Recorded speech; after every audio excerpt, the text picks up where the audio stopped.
Greetings, everybody. It is the 29th of March, 2025, and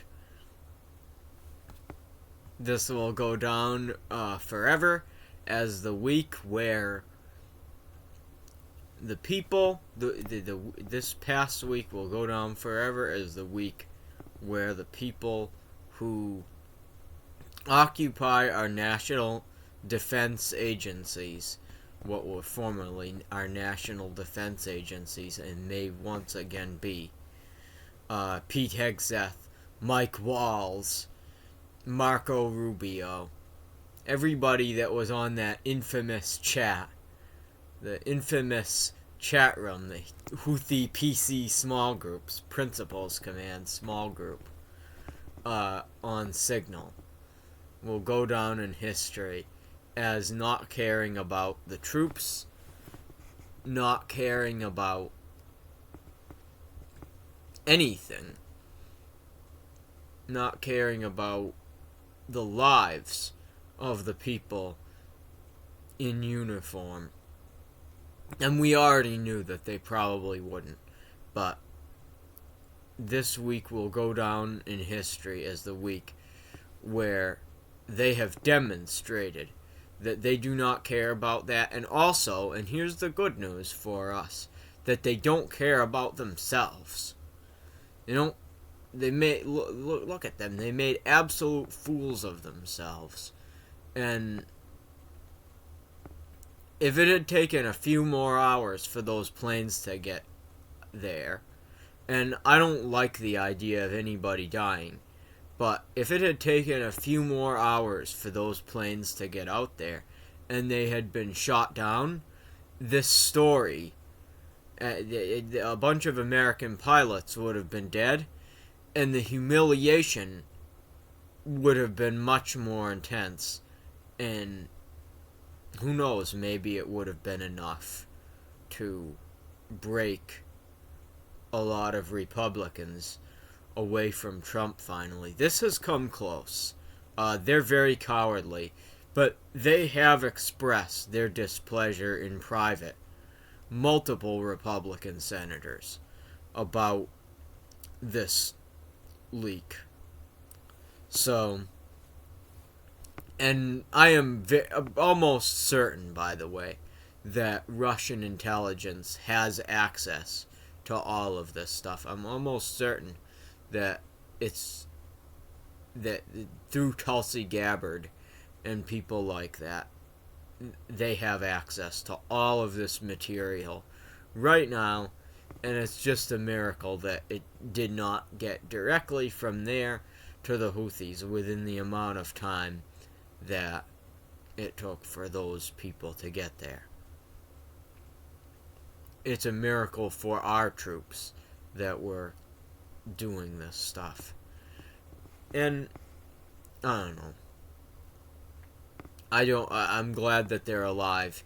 Maybe something else can be the point where this movement collapses. And it's going to have to involve some work. But I'm glad for them and for their families that they're still alive. So this has really worn down a lot of the patience, aka cowardice, of Congress. Stuff like this counts, even if it's not the final thing that separates them. It counts because, and for instance, if he was to invade Greenland today,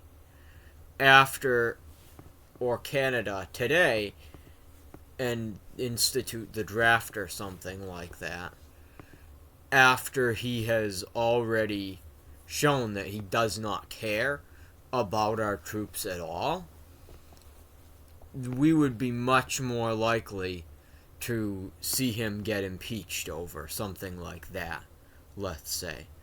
And so even the amount of disruption that has happened so far, this has made, as far as the civilian population in the United States, the soldiers, it has made less secure, and I feel very bad for them. I'm glad that I am not currently in the armed forces right now. and I'm a civilian, and I can do my work so far in security. But this, it is every single American civilian right now that is doing this work is safer today because of what happened with that signal leak. And final word on the signal leak is just the responsibility of Jeffrey Goldberg. He did everything that he could to keep as much of this data, even after these attacks were sent, secret, because he had respect for our national security. He only released it when they bluffed to him and pretended that everything was fine, and he really had no choice but to release the evidence in order to show that they were lying out their A's. And so I'm pretty grateful for this whole thing. So, but in any case, they have more Signal chats. They're using Signal to discuss policy. Like, I know that. And they're doing it because they're afraid of leaving a paper trail. They know that they could end up in prison for the stuff they're doing. They know that it's wrong. And so, and they're incompetent, and that's great. The very fact that they're using Signal means that there is an element of this that was worse than we thought. They are gangsters. They do want at least to create some cases of people getting dragged out of their homes. They do want to eventually go after American citizens. Will they be able to? Who knows? They're incompetent. And we could stop them before this is the case. But this could be lethal, even with how incompetent it is. And like, this is more evidence, along with the fact that they're openly defying court orders in immigration cases now. And it's gonna spread to other things. Other than the fact that they're openly defying court orders, this is another piece of evidence that they do actually intend to create the kind of totalitarian state that I'm describing. They just weren't quick about it like Saddam was, or like other people throughout history. They didn't do a lightning coup that would have been able to do this immediately, which makes them more likely to fail. But like, it's an opportunity. I've said it a million times. It's an opportunity only if we can take it. Otherwise, it's just something to make us cry. It's an opportunity only if we use it. So, finally, I'm going to say one thing for later. I might say it again. Like, we really got to be protesting and participating in these boycotts and keep them up as much as we can. Tesla is easy because it's a car company and people don't impulsively buy cars. But in general, we have to keep these movements going. And I will talk more about them at the end. But we have to keep these movements alive and well, and exercise the opportunity that we've been given. Like, this is a daily reprieve. Every day that there still is some amount of rule of law is a daily reprieve from what we deserve, and we have to have gratitude about that and act accordingly. So now we're going to move on to some other news about that happened this week. So, law firms, they wanted originally, several of them wanted to present a unified front against this regime, administration, whatever the hell you want to call it. Pardon my French. They wanted to present a unified front,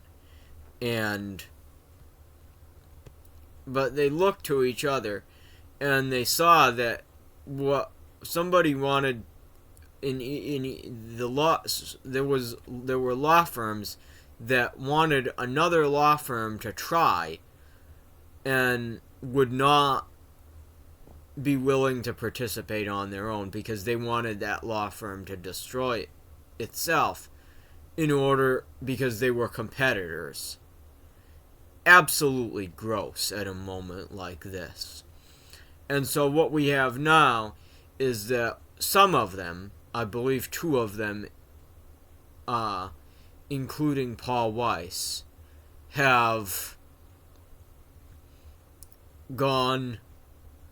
are willing to provide pro bono services. Pro bono means for the public. Really for Trump.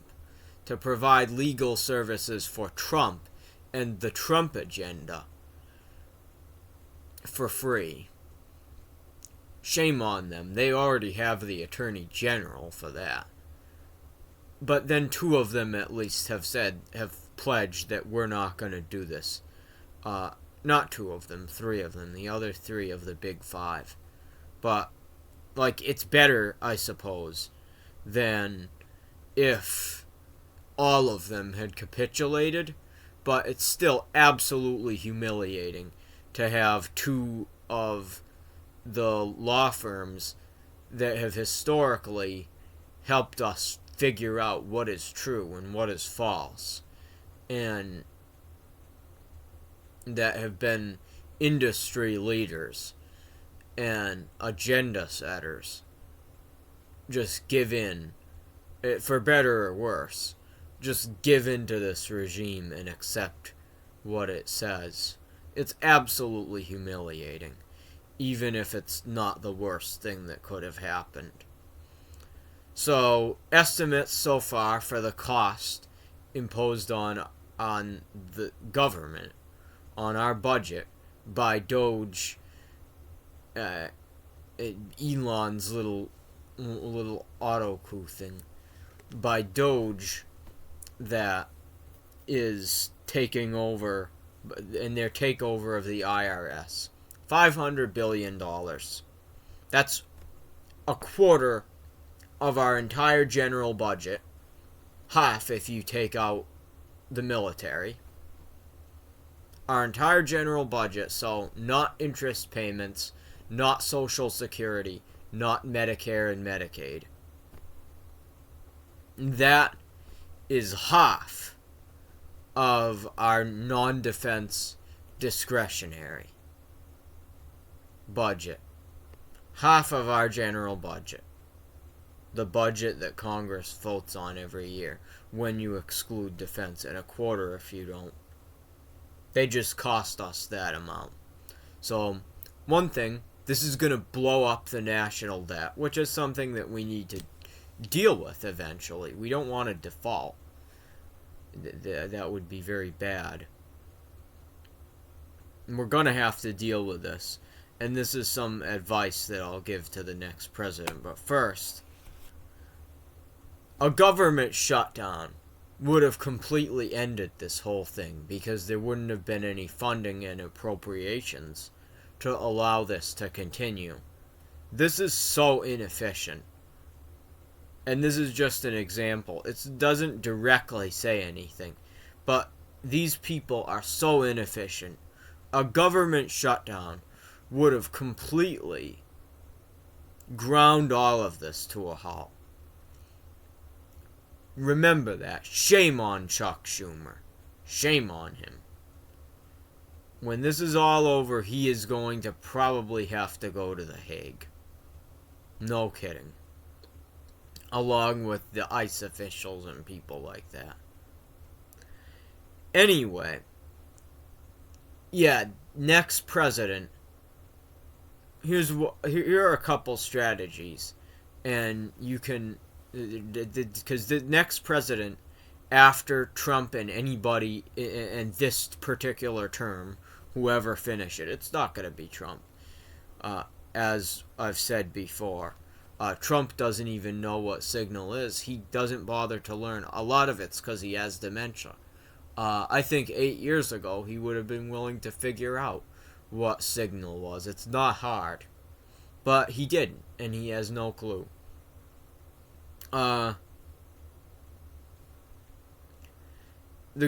So some advice to this greatest president that we're going to have after this administration, and that's this term and this regime, and that's the one that is going to make it so that we don't have to perish, even though that's kind of fair. The one that's going to help us in those ways. And he's going to have to be a social conservative in the sense of he recognizes how we got here and how we ruined our civil society and our families and things like that. And he's going to have to be very interventionist and willing to use the government for good in all sorts of ways. Some of them that the current Democrats like, and some of them that they don't. But my advice to this president is about the national debt. It is something you're going to have to deal with. And he's not going to want to, whoever it is, because it is not just boring, but debt is made up. Money and debt are made up concepts ultimately. And we have physical things to deal with, but we do not want a default. The rest of the world will not trust us if we default on our debt. So here are some ideas that I have for them. Here are some ideas.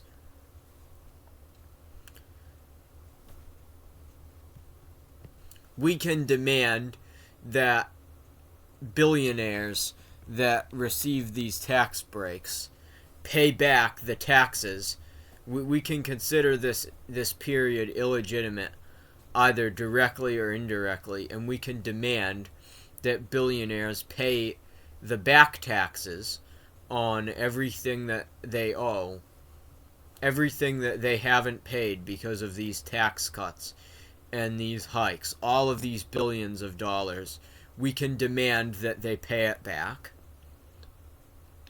We can make deals with foreign countries that where we extinguish debt in exchange for continued defense assistance. And that's a very Trumpian thing to do, but we might have to do it anyway. In exchange for treaties and things like that, and related to other things like the environment that are important. We could have agreements where in exchange for our participation, some of this debt gets relieved. We could also, and all of these are cheating, by the way. In the long term, we do need to have a balanced budget. And one way to do that is to tax the rich, which we have to start doing vigorously again. But this is just to dig us out of the hole that we've already gotten ourselves into. And I'm going to make more content like this in the future. We are going to have to... a final thing that we could do, if everything else fails, just in regards to this debt and getting rid of this debt, what we could do is say, hey, this regime, it was illegitimate. Our own Constitution did not allow Donald Trump to ever be the president. None of this stuff was legitimate. Therefore, the debt... I'm sorry about this. Therefore, the debt was not legitimate, and we don't have to pay it back. And that's kind of a balls move, but it might be something that we have to do in the worst case scenario. So those are some ideas for dealing with the national debt. In the long term, we need to tax the rich in order to be able to have a balanced budget. And if we want to expand social programs and other things like that, we're going to have user fees like the FSHA, which is a policy that I'm going to discuss in a later video. It's basically 3 separate trust funds: physical, informational, and psychological.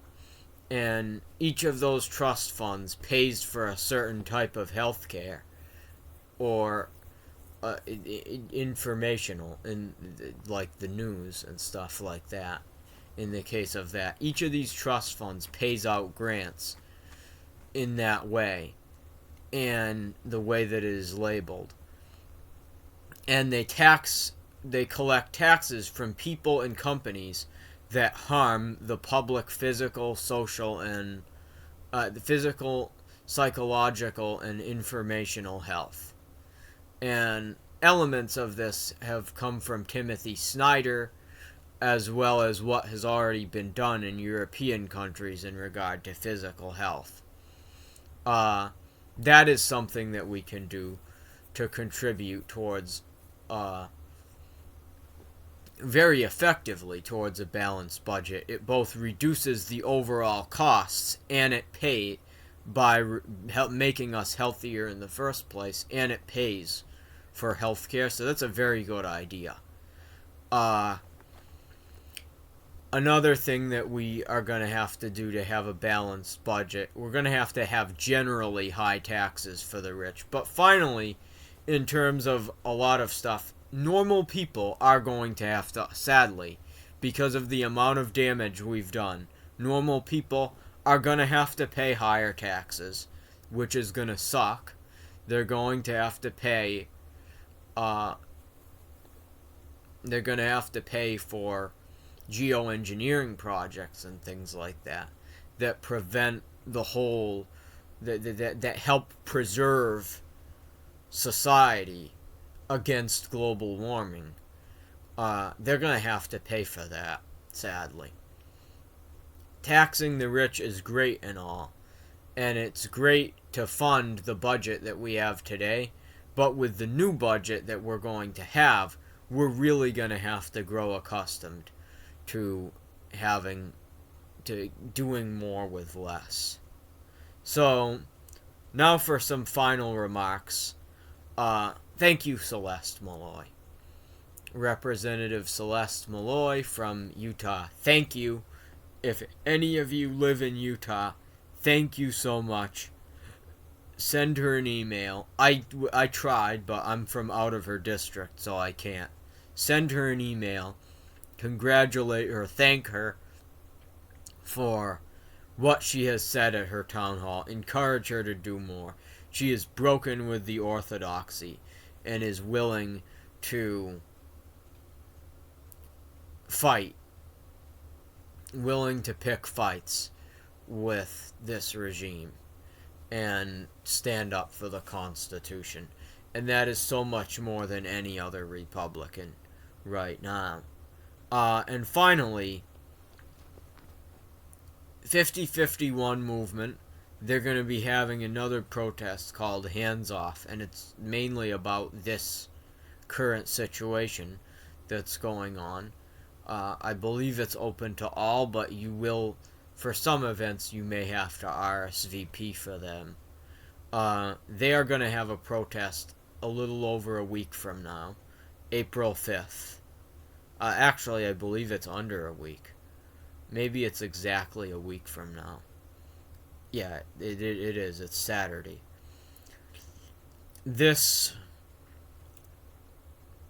So they're going on. We're gonna have to keep this up, and eventually we're gonna have to make more sacrifices. As much as I sometimes talk smack about the American people in the state that they're in today, it's hit or the way things are right now. It is hit or miss from our leadership in every aspect of society. It is hit or miss whether we are going to be able to get some fight out of them. The main difference between us so far, and I'm pleasantly surprised by this, the main difference between us so far, I think that it's because we are taking this advice that I have collectively. Obviously not because of me yet. I'm not that famous. But that we are taking this advice so far pretty well of fake it till you make it. And we've been doing a lot more than I bargained for, the American people, in terms of boycotting and things like that. We're really able to make waves. A lot of this is because the general economy is on our side anyway, but we have been able to direct it and target it very well towards certain companies that are responsible for this. And I'm very proud of us for that. I did not expect that. I'm glad that we've been able to do this so far. I think that we need to preserve this understanding that this is all a daily reprieve, that we don't really deserve this right now. But we have been granted a daily reprieve from the worst case scenarios of what could happen with this, and we have to use it, and that we don't necessarily deserve to be able to fight back against this. We don't necessarily deserve it.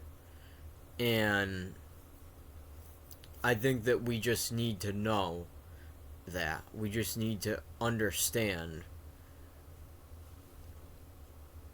We need to have some understanding of ourselves when it's a little hard for us to do these things.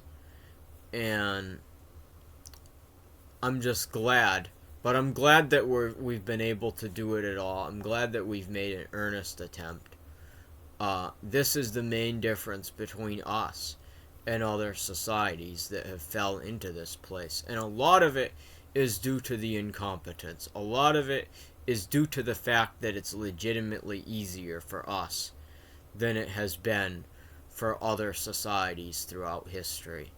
But this is something that we need to be grateful for. We need to be grateful for, among other things, so that we never let it happen again. Because if it does, it won't be Trump and it won't be incompetent people. It will be competent people. And so we need to have that gratitude and head that off at the pass. And I don't think that this is necessarily the end of this country. We have a sickness. The sickness is called Unwin syndrome. J.D. Unwin wrote about it 100 years ago, describing other societies. We have that sickness today.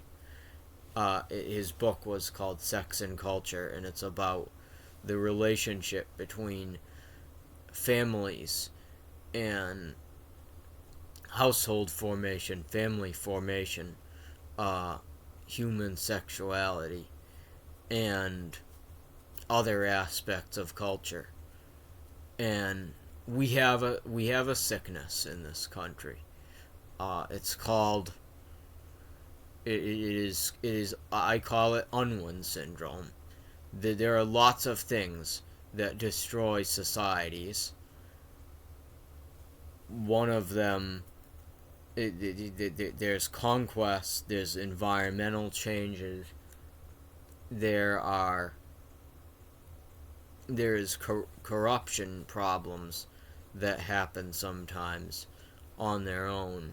There is foreign interference, and there's economic crises. There are a bunch of things that can cause state collapse.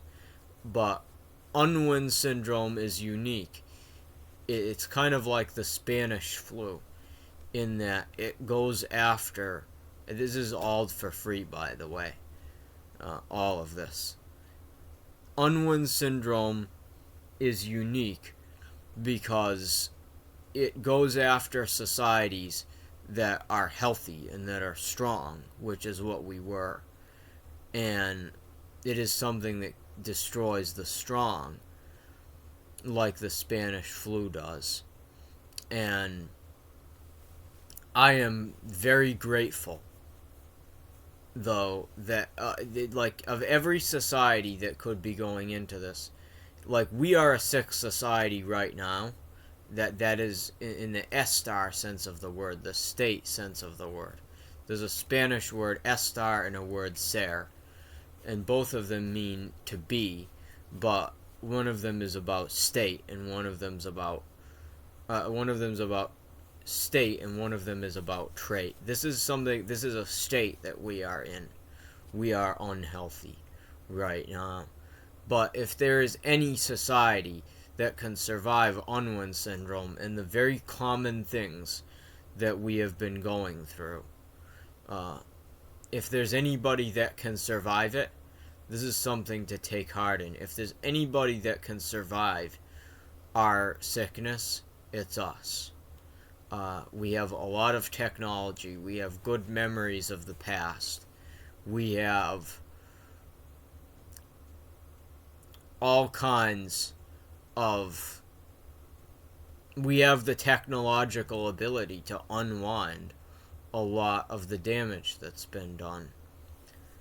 We have a legacy and a cultural legacy of forgiveness and of changing ourselves and being better. If there was any society, if I wanted to live in any country or society that had Unwin syndrome and be given an option to try to stop it, this would be the one that I would pick.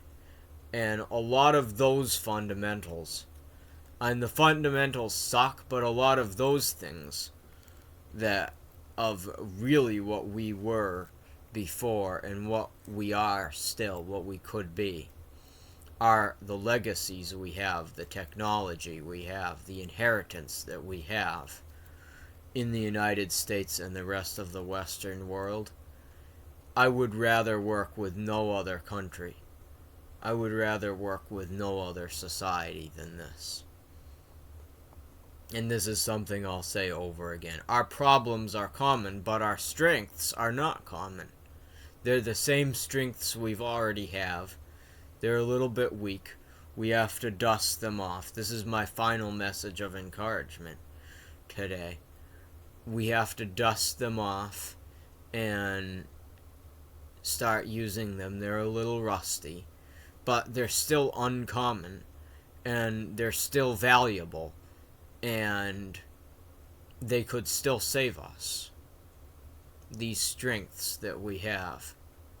And that's what I'm here for. So, God bless you all. Good luck. Good fortune. I hope that you all are well. This is going to be something. This is going to be... you're really going to need it right now. And see you next week. I am not going to be uploading a reading today. I'm not going to be uploading a reading this week. I have not done enough research yet to present that part of the paper. I will be presenting it next week. I might upload a nice little post, though, of a little chart graph that I made a couple of months ago that can explain where we are. And so, until next fireside, God bless you, and I hope you all do well. Take care. Bye.